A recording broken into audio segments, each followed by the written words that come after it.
നിനക്കുള്ളതൊന്നും തന്നെ നീ അറിയേണ്ട. അള്ളാഹുവിന്റെ സ്വർഗലോകത്ത് നമുക്ക് വേണ്ടി സംവിധാനിച്ചിരിക്കുന്ന അനുഗ്രഹങ്ങളെ കുറിച്ചാണ് ഈ ബെയ്ത്തിലൂടെ തടവ ഉസ്താദ് നമ്മളെ ഓർമ്മപ്പെടുത്തുന്നത്.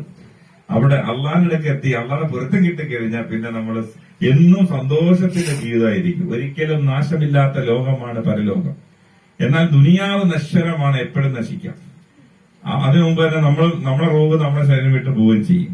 അതുകൊണ്ട് എന്റെ കുഞ്ഞു മക്കള് പരിശുദ്ധ റമദാനിൽ പകല് പട്ടിണി നടക്കണമല്ലോ, വെള്ളം കുടിക്കാൻ പറ്റില്ല എന്നോർത്ത് വിഷമിക്കരുത്. സന്തോഷമായിട്ടിരിക്കുക. അള്ളാഹുടെ പൊരുത്താണ് എനിക്ക് വേണ്ടത്, പടച്ചവന്റെ പൊരുത്താണ് വേണ്ടത് എന്നൊരാഗ്രഹം എല്ലാ മക്കളെയും മനസ്സിൽ വരട്ടെ. എന്നിട്ട് ഇനി 2 ആഴ്ച കഷ്ടിച്ചേ ഉള്ളൂ. അപ്പൊ എല്ലാരും സന്തോഷിക്കാം. റമദാൻ വരുന്നല്ലോ, തൊപ്പിയൊക്കെ ഇട്ട് ഡ്രസ്സൊക്കെ കഴുകി നല്ല വൃത്തിയാക്കി എനിക്ക് പള്ളിയിൽ പോകണം. തറാവീഹിന് പള്ളി എല്ലാ പള്ളികളിലും ചില പള്ളിയിലും കൊച്ചിയിലുണ്ടാവും, ഇവിടുത്തെ രീതി എനിക്കറിയില്ല. പക്ഷെ ഞങ്ങളുടെ നാട്ടിലൊക്കെ ഉണ്ടാവും. പക്ഷെ ഈ കുട്ടികളൊക്കെ ചെയ്യുന്ന പണി എന്ന് പറഞ്ഞാൽ അവരവിടെ ഇവിടെയൊക്കെ കറങ്ങി നിന്ന് ആകെ ആൾക്ക് ശല്യം ഉണ്ടാക്കിയിട്ട് വിത്തറ് നിസ്കാരം കഴിഞ്ഞ് തറാവി 20 കഴിഞ്ഞ് പിന്നെ വിത്തറും കഴിയുമ്പോഴാണ് ഈ പിള്ളേരെല്ലാം കൂടെ ഒജീനം പേടിക്കാൻ വേണ്ടിയിട്ട് ഒരു ഓടലും ഒരു ബഹളവും, കാല് പകുതി കഴിവത്തില്ല, മണ്ണ് ചെളിയാട്ട് പള്ളിക്കകത്ത് കയറി ആ തറാവി നിസ്കരിച്ച ഉപ്പുമാരെയും എല്ലാം ഇടങ്ങേറാക്കുന്ന രീതിയിൽ ഈ കുട്ടികൾ ഒജീനം പേടിക്കാൻ വേണ്ടി പള്ളി ഇടിച്ചു കയറും. വിത്തർ നിസ്കാരത്തിന് ലാസ്റ്റ് റക്കാത്തിൽ വന്നങ്ങ് നിൽക്കില്ല. അതിഭക്തന്മാരായിട്ട് ഞങ്ങൾ 20,000 റക്കാത്ത് തിരിച്ചിട്ട് നിൽക്കുകയാണ് എന്ന മട്ടിലാണ് നിൽക്കുക. അങ്ങനെ എന്റെ പൊന്നുമക്കളെ നമ്മൾ അങ്ങനെ ഒരിക്കലും ചെയ്യരുത്. നിങ്ങളിവിടെ അങ്ങനെ ഉണ്ടോ എനിക്കറിയില്ല. ഞങ്ങളുടെ നാട്ടിലൊക്കെ അങ്ങനെ വളരെ ശക്തമായിട്ട് അവരെ അടിവരെ കൊടുക്കാറുണ്ട്. അങ്ങനെ ഒരിക്കലും പാടില്ല. അള്ളാഹ് റമദാനാണ്, പരിശുദ്ധ റമദാൻ നമ്മൾ ബഹുമാനിക്കണം. അതുകൊണ്ട് എല്ലാ കുട്ടികളും ഇവിടുത്തെ രീതി എനിക്കറിയില്ല. നിങ്ങൾക്ക് അങ്ങനെ വല്ലതും ഉണ്ടെങ്കിൽ നിങ്ങൾ ഒരിക്കലും പള്ളിയിൽ പോകരുത്.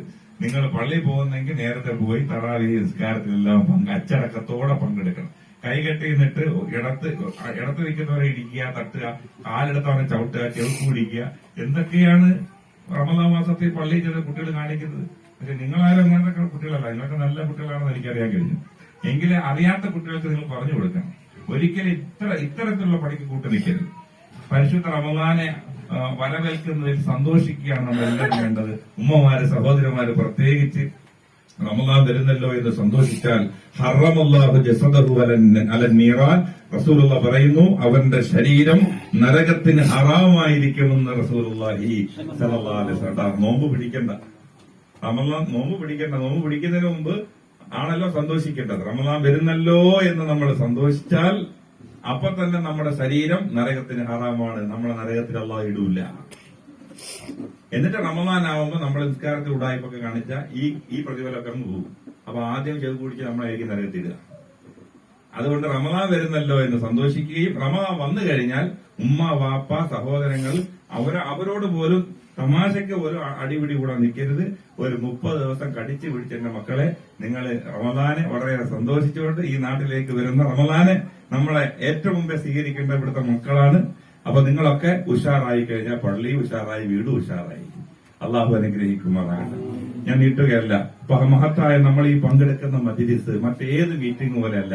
ഈ മജ്‌ലിസിന്റെ പ്രത്യേകത നമ്മളെ അന്ത്യം റാഹത്താവും. നമ്മുടെ മരണം സന്തോഷകരമായൊരു മരണം നമുക്ക് കിട്ടും. ഈമാൻ കിട്ടിയുള്ള മരണമായിരിക്കും. നിങ്ങൾക്ക് ഒരൊറ്റ കാര്യം പറഞ്ഞ് ഞാൻ അവസാനിക്കും. ഞാൻ ദീർഘമായി സംസാരിക്കുന്നില്ല. കാരണം നമ്മൾ 7:15 തുടങ്ങിയ മജ്‌ലിസാണ്. പെട്ടെന്ന് ദുആ ചെയ്ത് പിരിയണം. നമ്മൾ എന്തിനാണ് ഇങ്ങനത്തെ മജ്‌ലിസിൽ പങ്കെടുക്കുന്നത്? അതിന്റെ ഒരു പുണ്യം ഞാൻ പറഞ്ഞുതരാം.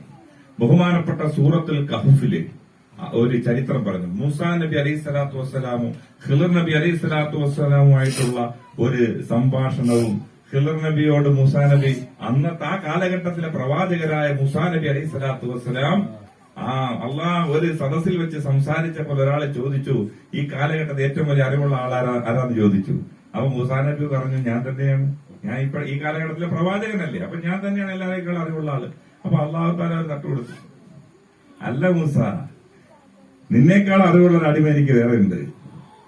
നീ ഇന്ന സ്ഥലത്തേക്ക് പോകൂ എന്ന് പറഞ്ഞ് അള്ളാഹു താല പറഞ്ഞു വിടുന്ന ഒരു സംഭവമാണ്. അങ്ങനെ പോകുന്നതും അത് ഖിളർ നബി അലൈഹി സ്വലാത്തു വസ്സലാം എന്ന അടിമയായിരുന്നു. ഖിളർ നബിയെ കണ്ടുമുട്ടുന്നതും ഖിളർ നബി അലൈഹി സ്വലാത്തു വസ്സലാമിനോട് മൂസാ നബി അലൈഹി സ്വലാത്തു വസ്സലാം പറയുകയാണ്, അങ്ങയോടൊപ്പം ശിഷ്യനായി എന്നെ കൂട്ടണം. അങ്ങേക്ക് അള്ളാഹു തന്ന അറിവ് എനിക്ക് തന്നിട്ടില്ല. നിങ്ങൾക്ക് അള്ളാഹു തന്ന അറിവിൽ നിന്നും എനിക്ക് പഠിപ്പിച്ച് തരണം എന്ന കണ്ടീഷൻ പ്രകാരം ഞാൻ നിങ്ങളെ കൂടെ കൂടുകയാണ്, എന്നെ കൂടെ കൂട്ടണം എന്ന് അപേക്ഷിച്ചുകൊണ്ട് ഖിദർ നബി അലൈഹി സ്വലാത്തു വസ്സലാമിനോട് മൂസാ നബി പറയുമ്പോൾ ഖിദർ നബി അലൈഹി സ്വലാത്തു വസ്സലാം സ്വാഗതം ചെയ്തു. പക്ഷെ ഒരു ഡിമാൻഡ് ഉണ്ട്, എന്റെ പ്രവർത്തനങ്ങളെ താങ്കൾ ചോദ്യം ചെയ്യാൻ പാടില്ല. ഞാൻ എന്ത് ചെയ്താലും അതിനെ നിങ്ങൾ കണ്ണടച്ച് അംഗീകരിച്ചോണം. ഞാൻ ചെയ്യുന്ന പ്രവൃത്തി എന്തിനാ അങ്ങനെ ചെയ്ത് എന്നൊരു ചോദ്യം എന്നോട് ചോദിക്കരുത്. ഇത് നിങ്ങൾ അംഗീകരിക്കാമെങ്കിൽ എന്റെ കൂടെ കൂട്ടാമെന്ന്. ആ ശരി, ഞാൻ അംഗീകരിച്ചെന്നു. അങ്ങനെ അവർ രണ്ടുപേരും ഒരുമിച്ച് യാത്ര ചെയ്യുന്നു. 3 സംഭവം ഉണ്ടാവുന്നു. ഓരോ സംഭവം ഉണ്ടാകുമ്പോഴും ഖിദർ നബി അലൈഹി സ്വലാത്തു വസ്സലാമിനെ മൂസാ നബി ചോദ്യം ചെയ്തു, എന്താ നിങ്ങൾ അങ്ങനെ ചെയ്തിരുന്നു? അപ്പോ ആ സൂറത്തുൽ കഹ്ഫ് അതിൽ വ്യക്തമായി അല്ലാഹു പറയുന്നുണ്ട്. അപ്പോ ഖിദർ നബി അലൈഹി സ്വലാം പറഞ്ഞു, അലമക്കുല്ലക്ക ഇന്നക്കലം തസ്തത്തിയമായ സബറ. ഞാൻ തന്നോട് പറഞ്ഞില്ലേ എന്റെ കൂടെ നിങ്ങൾക്ക് വരാൻ പ്രയാസമാണ്, എന്റെ പ്രവർത്തനങ്ങളെ ചോദ്യം ചെയ്യരുതെന്ന്. ഇനി ആവർത്തിക്കൂല എന്ന് പറഞ്ഞു. ഞാൻ രണ്ടാമതൊരു വീട്ടൊരു പ്രവൃത്തി ഉണ്ടായി, അപ്പോഴും ചോദ്യം ചെയ്തു. അപ്പോഴും മുപ്പര് പറഞ്ഞു, ഉണർത്തി, ഉടമ്പടി തെറ്റിക്കരുത്, മാപ്പാക്കട, ഇനി ആവർത്തിക്കൂല. മൂന്നാമതൊരു പ്രവൃത്തി ചെയ്തപ്പോ അത് ചോദ്യം ചെയ്തു. അപ്പൊ ഖിദർ നബി തീരുമാനം എടുത്തു, ഇനി പറ്റില്ല.